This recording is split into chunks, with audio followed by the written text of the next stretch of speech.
ลุไปถึงสมัยจักรพรรดิฝรั่งเขามาปกครองดินแดนของแคว้นอัตตปือเขาเนาะ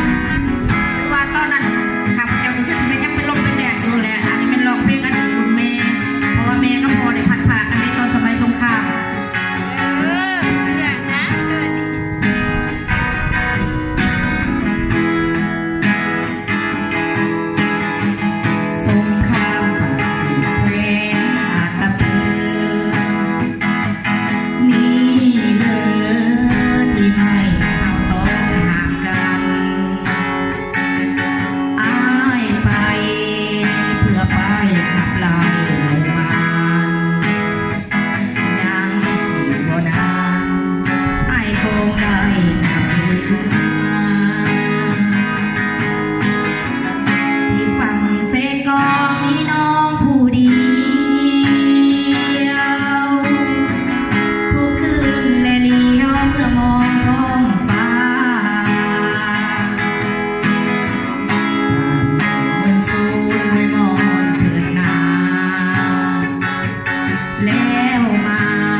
ฟังเสียง